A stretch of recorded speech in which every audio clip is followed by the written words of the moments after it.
ವೇದಿಕೆ ಮೇಲೆ ಆಸೀನರಾಗಿರ್ತಕ್ಕಂಥ ನಮ್ಮ ಹೆಚ್ಚಿನ ಯುವ ನಾಯಕರಾದ ನಿಖಿಲ್ ಕುಮಾರಸ್ವಾಮಿ ಅವರೇ, ನಮ್ಮ ಈ ಕ್ಷೇತ್ರದ ಪಾರ್ಲಿಮೆಂಟ್ ಸದಸ್ಯರಾದ ಮಲೇಶ್ ಬಾಬುರವರೇ,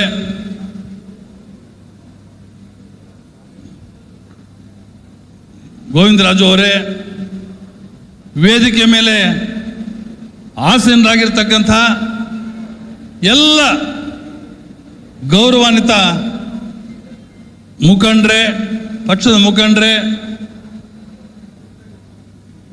ಬಂಗಾರಪೇಟೆ ತಾಲ್ಲೂಕು ಎಲ್ಲ ಗ್ರಾಮಗಳಿಂದ ಬಂದಿರತಕ್ಕಂಥ ಆತ್ಮೀಯ ಅಕ್ಕ ತಂಗಿಯರೇ, ಅಣ್ಣ ತಮ್ಮಂದಿರೇ, ಪಕ್ಷದ ಗೌರವಾನ್ವಿತ ಕಾರ್ಯಕರ್ತರೇ, ಬಂದು ಮಾಧ್ಯಮದ ಮಿತ್ರರೇ,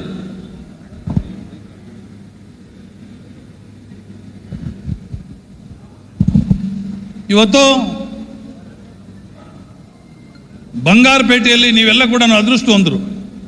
ಯಾಕಂದರೆ ಪ್ರಪ್ರಥಮವಾಗಿ ಇವತ್ತು ನಮ್ಮ ನಿಖಿಲ್ರವರು ಈ ಒಂದು ಕಾರ್ಯಕ್ರಮನ ಪಕ್ಷದ ಸದಸ್ಯತ್ವ ನೋಂದಣಿ ಕಾರ್ಯಕ್ರಮವನ್ನು ಪ್ರಾರಂಭ ಮಾಡ್ತಾ ಇದ್ದೀವಿ. ಬಹಳ ಅದೃಷ್ಟವಂತರು ನೀವೆಲ್ಲ ಕೂಡ. ಇವತ್ತು ಇದರ ಮೂಲ ಉದ್ದೇಶ ಈಗಾಗಲೇ ನಮ್ಮ ಹರೀಶ್ ಅವರು ಬಹಳ ಚೆನ್ನಾಗಿ ಹೇಳಿದರು, ಎಲ್ಲ ವಿಷಯಗಳನ್ನು ಕೂಡ ಹೇಳಿದರು. ಬಹಳ ಸಂತೋಷ ಆಯಿತು ನನಗೆ. ಮುಂದಕ್ಕೆ ನಮ್ಮ ಪಕ್ಷವನ್ನು ಮುಂದಿನ ಅಸೆಂಬ್ಲಿ ಚುನಾವಣೆಯಲ್ಲಿ ಗೆಲ್ಲಿಸಬೇಕು, ಬಿಜೆಪಿ ಜೊತೆಯಲ್ಲಿ ನಾವು ಅವರು ಕೂಡ್ಕೊಂಡು ಸರ್ಕಾರ ಮಾಡಬೇಕು ಅನ್ನುವ ದೃಷ್ಟಿಯಿಂದ ಇವತ್ತು ನಾವೆಲ್ಲ ಕೂಡ ಇಲ್ಲಿ 100ಕ್ಕೆ 100ರಷ್ಟು ಕೂಡ ಸರ್ಕಾರ ಮಾಡ್ತೇವೆ. ಅದರಲ್ಲಿ ಯಾವುದೇ ಒಂದು ಸಂದೇಹವಿಲ್ಲ ನಿಮಗೆ. ಅಷ್ಟೇ ಅಲ್ಲ, ಮುಂದೆ ನಮ್ಮ ಬರುವ ತಾಲ್ಲೂಕು ಪಂಚಾಯಿತಿ, ಜಿಲ್ಲಾ ಪಂಚಾಯಿತಿ, ಮುನ್ಸಿಪಾಲ್ಟಿ, ಗ್ರಾಮ ಪಂಚಾಯಿತಿ ಎಲ್ಲ ಚುನಾವಣೆಗಳಲ್ಲಿ ಕೂಡ ಇವತ್ತು ಈ ಒಂದು ಕಾರ್ಯಕ್ರಮ ಬಹಳ ವಿಶೇಷವಾಗಿ ಸಹಾಯ ಆಗುತ್ತದೆ. ಆ ಒಂದು ದೆಸೆಯಲ್ಲಿ ಈ ಒಂದು ಕಾರ್ಯಕ್ರಮ ಮಾಡ್ತಾ ಇರೋದು ನಿಜವಾಗಲೂ ಕೂಡ ಬಹಳ ಅರ್ಥಪೂರ್ಣವಾದ ಕಾರ್ಯಕ್ರಮ. ಬಹಳ ಸಂತೋಷ. ನಾನು ನಿಖಿಲ್ರವ್ರನ್ನು ನಮ್ಮ ಕುಮಾರಣ್ಣವ್ರನ್ನು ಅಭಿನಂದಿಸ್ತೇನೆ ಈ ಕಾರ್ಯಕ್ರಮ ಪ್ರಾರಂಭ ಮಾಡ್ತಾ ಇರೋದಕ್ಕೆ. ರಾಜ್ಯದಲ್ಲಿ ನೀವೆಲ್ಲ ಕಂಡಿದ್ದೀರಿ, ಕುಮಾರಣ್ಣವರು ಕೇವಲ ಕೆಲವು ದಿವಸಗಳಲ್ಲಿ, ಕೆಲವೇ ವರ್ಷಗಳಲ್ಲಿ ಮುಖ್ಯಮಂತ್ರಿಗಳಾಗಿದ್ದರು. ಆ ಸಂದರ್ಭದಲ್ಲಿ ಯಾವ ಯಾವ ಕಾರ್ಯಕ್ರಮಗಳನ್ನು ಮಾಡಿ ತೋರಿಸಿದ ಜನತೆಗೆ ಅವರ ವಿಶ್ವಾಸ, ಜನತಾ ದರ್ಶನ, ಒಳ್ಳೆ ಪವಿತ್ರವಾದ ಕಾರ್ಯಕ್ರಮ. ಮತ್ತೆ ಈ ಬೆಂಬಲ ಬೆಲೆ, ಟೊಮ್ಯಾಟೊ, ಇವತ್ತು ಮಾವಿನಕಾಯಿ, ನಾವು ಮಾವಿನ ಬೆಲೆ ನೋಡ್ತಾ ಇದ್ದೇವೆ ಶ್ರೀನಿವಾಸಪುರದಲ್ಲಿ, ನೋವಾಗುತ್ತದೆ. 100 ಕೋಟಿ ರೂಪಾಯಿ ಬಂದಿದೆ. ಇವತ್ತು ಸೆಂಟ್ರಲ್ ಗೌರ್ಮೆಂಟಲ್ಲಿ ಸುಮಾರು 50%, 50 ಕೋಟಿ ಕೊಡಿಸೋದಕ್ಕೆ ಕುಮಾರಣ್ಣವರು ಕಾರಣ.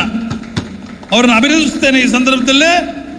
ಮತ್ತೆ ರಾಜ್ಯ ಸರ್ಕಾರ ಕೆಲವು ಕೊಟ್ಟಿದೆ, ಅದನ್ನು ಖರ್ಚು ಮಾಡೋದಕ್ಕೆ ಅವ್ರಿಗೆ ಯೋಗ್ಯತೆ ಇಲ್ಲ ರಾಜ್ಯ ಸರ್ಕಾರಕ್ಕೆ. ಇವತ್ತು 100 ಕೋಟಿ ಬಂದಿದ್ರು ಸಹಿತ ಒಂದು 10 ಕೋಟಿ ರೂಪಾಯಿ ಮಾತ್ರ ಖರ್ಚು ಮಾಡೋದಕ್ಕೆ ಅವ್ರಿಗೆ ಕಾರ್ಯಕ್ರಮ ಹಾಕ್ಕೊಂಡಿದ್ದಾರೆ. ಆಗೋದಿಲ್ಲ ಖರ್ಚು ಮಾಡೋದಕ್ಕೆ, ಎಲ್ಲ ದುಡ್ಡು ವಾಪಸ್ ಹೋಗುತ್ತದೆ. ಸರಿಯಾಗಿ ಮಾಡ್ತಾ ಇಲ್ಲ, ರೂಪುರೇಷೆಗಳು ಸರಿ ಇಲ್ಲ, ಅಲ್ಲಿ ಪಹಣಿಗಳಿಲ್ಲ, ಮಾವು ಅಂತ ಬಿದ್ದೇ ಇಲ್ಲ, ಬಹಳ ತಪ್ಪುಗಳಿವೆ. ಆದ್ದರಿಂದ ಮಾನ್ಯ ಇವತ್ತು ರಾಜ್ಯ ಸರ್ಕಾರಕ್ಕೆ ನಾನು ನಿವೇದನೆ ಮಾಡ್ತೀನಿ, ಈ ಸಂದರ್ಭದಲ್ಲಿ ಎಚ್ಚರಿಕೆ ಕೊಡ್ತೇನೆ. ಆದಷ್ಟು ಬೇಗ ಅದನ್ನು ಸರಿಪಡಿಸಿ ರೈತರಿಗೆ ಏನು 100 ಕೋಟಿ ರೂಪಾಯಿ ಬಂದಿದೆ ಅದನ್ನು ಸದ್ಬಳಕೆ ಮಾಡಿಕೊಳ್ಳೋದಕ್ಕೆ ನೀವು ಅನುವು ಮಾಡಿಕೊಡ್ಬೇಕು ಅಂತ ಈ ಸಂದರ್ಭದಲ್ಲಿ ನೀವು ಮಾಧ್ಯಮದ ಮಿತ್ರರ ಮುಖಾಂತರ ನಾನು ತಿಳಿಸುವುದಕ್ಕೆ ಇಚ್ಛೆ ಪಡ್ತೇನೆ. ತಾವು ನೋಡಿದ್ದೀರಿ, ಇವತ್ತು ನಾನು 43 ವರ್ಷದಿಂದ MLA ಆಗಿದ್ದೇನೆ, ವಿಧಾನಸೌಧದಲ್ಲಿ, ಅಸೆಂಬ್ಲಿಯಲ್ಲಿ ಶಾಸನಸಭಾ ಸದಸ್ಯನಾಗಿದ್ದೇನೆ. ಎಂದೂ ನೋಡಿಲ್ಲ ಇಂಥ ದರಿದ್ರ ಸರ್ಕಾರ, ಯಾವತ್ತೂ ಕೂಡ ನಾವು ನೋಡಿಲ್ಲ, ಎಂದೂ ನೋಡಿಲ್ಲ. ಇವತ್ತು ನಾವು ಏನು ರೋಡ್ಸ್ಗೆ ಟೆಂಡರ್ ಹಾಕಿದರೆ ಯಾರೂ ಕೂಡ ಅದನ್ನು ಸ್ವೀಕಾರ ಮಾಡುವುದಿಲ್ಲ. ಅದನ್ನ ವರ್ಕ್ ಆರ್ಡರ್ ತಗೊಳ್ಳೋದಿಲ್ಲ, ಟೆಂಡರ್ ಹಾಕೋದಿಲ್ಲ. ಒಂದು ರೋಡ್ ರಿಪೇರ್ ಮಾಡೋದಕ್ಕೆ ಒಂದು ನಯಾ ಪೈಸಾ ಅವ್ರ ಹತ್ರ ಇಲ್ಲ. ಮಳೆ ಬಂದರೆ ಕೆರೆಗಳು ರಿಪೇರಿ ಮಾಡೋದಕ್ಕೆ ಒಂದು ನಯಾ ಪೈಸಾ ಇಲ್ಲ. ಇಂಥ ಒಂದು ಮತ್ತು ಬಡವರಿಗೆ ಇದುವರೆಗೂ ಕೂಡ 2 ವರ್ಷ ಆಯಿತು, ಒಂದು ಮನೆ ಹಂಚಿಲ್ಲ. ಇಂಥ ಸರ್ಕಾರವನ್ನು ಕಟ್ಕೊಂಡು ಏನು ಮಾಡ್ತೀರಿ? ಬಹುಶಃ ಅವ್ರಿಗೂ ಗೊತ್ತು ಮುಂದಿನ ದಿವಸಗಳಲ್ಲಿ ಏನು ಪರಿಸ್ಥಿತಿ ಆಗುತ್ತೆ ಅಂತ. ನನಗೆ ಎಷ್ಟು ನೋವಾಗುತ್ತದೆ, ಶಾಸಕನಾಗಿ ನೋವಾಗುತ್ತದೆ ಹೇಳ್ಕೊಳ್ಳೋದಕ್ಕೆ.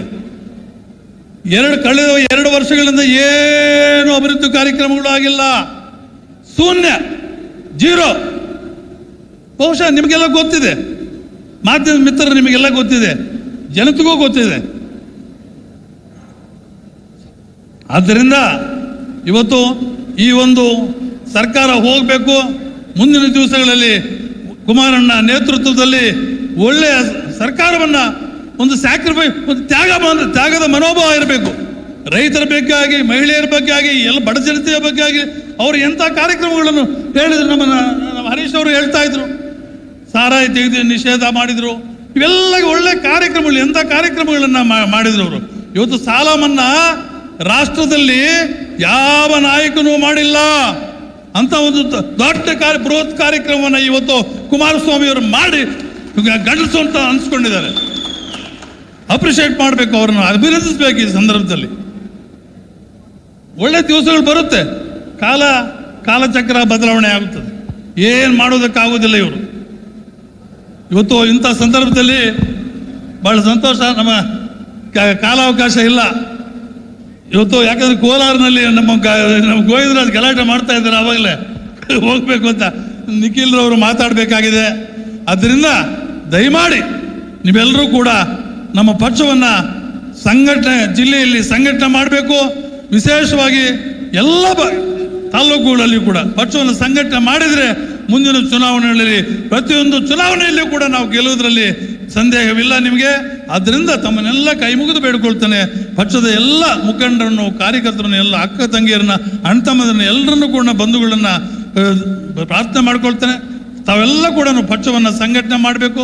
ಪಕ್ಷವನ್ನು ನಮ್ಮ ನಿಖಿಲ್ರವರ, ಕುಮಾರಣ್ಣವರ ಕೈ ಬಲಪಡಿಸಬೇಕು. ಪಕ್ಷವನ್ನು ಸ್ಟ್ರೆಂಗ್ತನ್ ಮಾಡಬೇಕು ಅಂತ ತಮ್ಮನ್ನೆಲ್ಲ ಕಳಕಳಿಯಿಂದ ವಿನಂತಿ ಮಾಡಿಕೊಂಡು ಇವತ್ತು ಈ ಒಂದು ಅವಕಾಶ ಕೊಟ್ಟ ನಮ್ಮ ಎಲ್ಲ ಮಿತ್ರರಿಗೂ ಕೂಡ ನಾನು ವಂದಿಸಿ ನನ್ನ ಮಾತನ್ನು ಮುಗಿಸ್ತೇನೆ. ಜೈ ಹಿಂದ್, ಜೈ ಕರ್ನಾಟಕ. ದೇವೇಗೌಡರಿಗೆ ಮತ್ತು ಕುಮಾರಣ್ಣವರಿಗೆ ಅಧಿಕಾರ ಸಿಕ್ಕಾಗೆಲ್ಲ ಈ ರಾಜ್ಯದ ಬಗ್ಗೆ ಮತ್ತು ಈ ಜನರ ಬಗ್ಗೆ ದೂರದೃಷ್ಟಿಯನ್ನು ಇಟ್ಕೊಂಡು ಒಳ್ಳೆ ಕೆಲಸಗಳನ್ನು ಮಾಡ್ತಾ ಈ ರಾಜ್ಯದ ಪರವಾಗಿ ನಿಲ್ಲೋದು ಏಕೈಕ ನಾಯಕರು ಅಂತ ಹೇಳಿದಂಥ ನಮ್ಮ ವೆಂಕಟೇಶ್ವರ ಡಾಣಿಗೆ ಎಲ್ಲರ ಪರವಾಗಿ ಜೋರ ಚಪ್ಪಾಳೆಯೊಂದಿಗೆ ಅವರಿಗೆ ಧನ್ಯವಾದಗಳನ್ನು ತಿಳಿಸ್ತಾ ಇದ್ದಾರೆ. ಕಾರ್ಯಕ್ರಮದ ಮುಂದಿನ ಭಾಗವಾಗಿ ನಮ್ಮ ವಿಧಾನ ಪರಿಷತ್ ಸದಸ್ಯರು ಗೋವಿಂದರಾಜಣ್ಣ ಮಾತಾಡಬೇಕಂತ ಕೇಳ್ಕೊತಾ ಇದ್ದೀವಿ. ಕಾರ್ಯಕ್ರಮದ ಸಣ್ಣ ಬದಲಾವಣೆ. ಕಾರ್ಯಕ್ರಮದ ಮುಂದಿನ ಭಾಗವಾಗಿ ನಮ್ಮ ತಾಲೂಕಿನ ಹಿರಿಯ ಮುಖಂಡರು ರಾಮಚಂದ್ರಣ್ಣವರು ಈ ಕಾರ್ಯಕ್ರಮನ ಕುರಿತು ಒಂದೆರಡು ಮಾತನ್ನು ಮಾತಾಡಬೇಕಂತ ಕೇಳ್ಕೊತಾ ಇದ್ದೀವಿ.